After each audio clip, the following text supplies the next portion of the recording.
सप्तजिह्वा सप्तैधा सप्तवाहना अमूर्तिरनघो चिन्त्यो भयकृद्भयनाशनः अणुर्बृहत्कृश स्थूलो गुणभृन्निर्गुणो महान्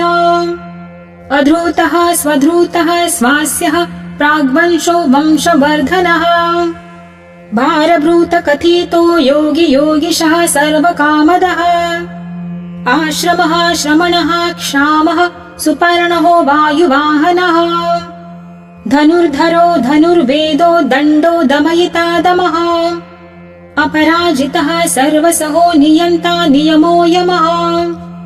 सत्त्ववान् सात्विकः सत्य सत्यधर्मपरायणः अभिप्रायः प्रियार्होर्हः प्रियकृत प्रीतिवर्धनः विहाय स गतिर्ज्योतिः सुरुचिर्हुत भुग्विभुः रविर्विरोचनः सूर्यः सविता रविलोचनः अनन्तो हुद्भुग्भोक्ता सुखदौ नैकजोग्रजः अनिर्विण्णः सदामर्षि लोकाधिष्ठानमद्भुतः सनातनतमः कपिलः कपिराव्ययः स्वस्तिदः स्वस्ति कृत्स्वस्ति स्वस्ति भुक्स्वस्ति दक्षिणः अरौद्रः कुण्डली चक्रे विक्रम्यूर्जितशासनः शब्दातिगः शब्दसः शिशिरः शर्वरीकरः अक्रूरः पेशलो दक्षो दक्षिणः शमिणान्वरः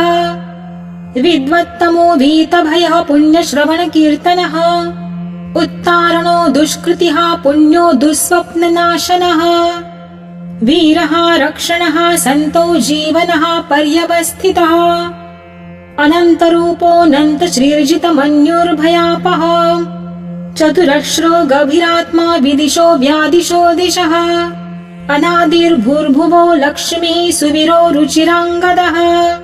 जननो जनजन्मार्दिर्भीमो भीमपराक्रमः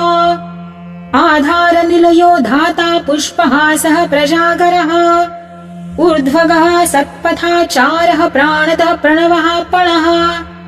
प्रमाणं प्राणनिलयः प्राणभृत्प्राणजीवनः तत्त्वं तत्त्वविदेकात्मा जन्म मृत्यु जरातिगः भूर्भुवः स्वस्तरुस्तारः सविता प्रपितामहः यज्ञो यज्ञपतिर्यज्वा यज्ञाङ्गो यज्ञवाहनः यद्भृत् यत्कृत् यज्ञी यज्ञभुग् यज्ञसाधनः यज्ञान्तहृद् यज्ञगुह्यमन्नमन्नाद एव च आत्मयोनिः स्वयज्जातः वैखानसामगायनः देवकीनन्दनस्त्रष्टा क्षितिशः पापनाशनः शङ्खभृङ्गन्दकी चक्रिशाङ्गन्धर्वा गदाधरः रथाङ्गपाणिरक्षोभ्य सर्वप्रहरणायुधा ॐ नमः इति वनमाली गदे शार्ङ्गी शङ्खी चक्री च नन्दकी श्रीमान्नारायणो विष्णुर्वासुदेवोऽभिरक्षतु